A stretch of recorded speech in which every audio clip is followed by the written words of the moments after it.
Morse code is an interest of mine, not just because I'm into amateur radio, but also because I sell a study course for folks who would like to learn the code. I'll put a link to that down below, but this isn't just about that. I'd like to share some tips and techniques for studying Morse code. Some folks breeze right through learning Morse code, while others really struggle. And I suppose some of the difference is attributable to variations in aptitude, but what I suspect is more important is that there are a lot of different ways that people go about trying to learn Morse code, and they vary greatly in effectiveness. Even using the crummiest methods, it's probably possible to learn Morse code if you really keep at it. Speaking of keeping at it, you've probably heard that you need a good attitude and perseverance to learn Morse code. That's true, because you can't just sit down and learn it all in one go, so you'll have to make studying a regular part of your routine. That takes perseverance and a good attitude. But if you're having to muster every bit of your stick-to-itiveness to keep slogging away at a learning method that's making you miserable, that's no good. I mean, it's a hobby, right? It's supposed to be fun. There are a lot of ways to make learning Morse code more fun, more effective, and less taxing on your willpower. I'll share 5 that I think are particularly helpful. First, divide your studies into chunks that will fit into short-term memory. Eventually, you want to commit Morse code to your long-term memory, but between now and then, it's going to have to go through your short-term memory. And in contrast to long-term memory, short-term memory has a very limited capacity. So work on learning 3 or 4 characters at a time. Once you think you've committed them to long-term memory, move on to the next group. Second, practice meaningful rehearsal. This might sound obvious, but you won't get far by putting a code tape on in the background and hoping to learn by osmosis.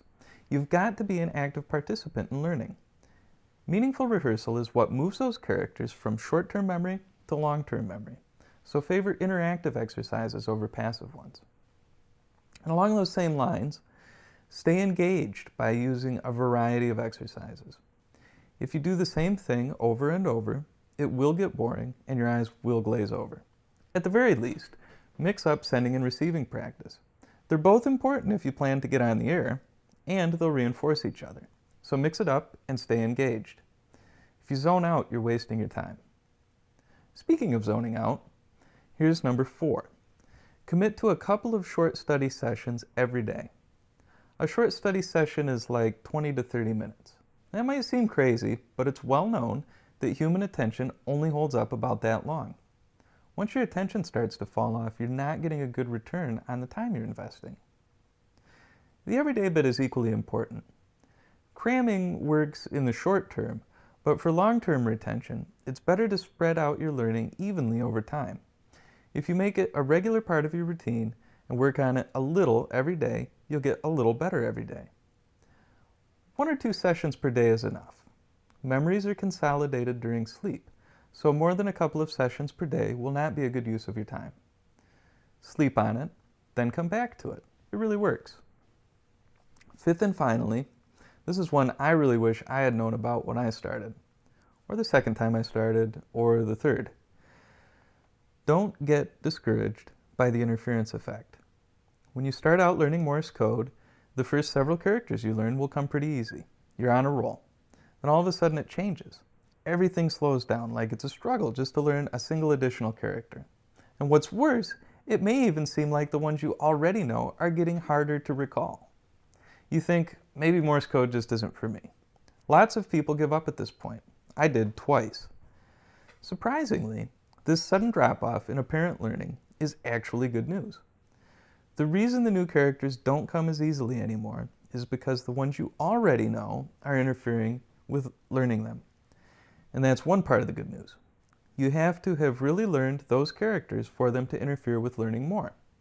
So, you know you must have already made significant progress. And believe it or not, the fact that it seems harder to recall the characters you thought you had already learned is the other part of the good news. Because the interference effect goes both ways. The new characters you're learning interfere with the old ones. So even if it momentarily seems like all forward progress has ceased, you really must be learning the new characters to experience this type of interference. This is a point where having a good attitude, a solid routine, and engaging exercises will really help. Those things, plus the knowledge that everything is proceeding as expected and according to plan, will help you keep going in the face of apparent backward progress. And once you get through that, you'll start moving forward again. So those are my tips. I hope that I've been able to share something valuable with you, and that I'll see you on the band soon. If you enjoyed the video, please give it a big thumbs up. If you've got questions or comments, go ahead and share those below. And if you'd like to find out more about my course, please visit skillman.com. If this is the kind of video you're into, click that subscribe button too.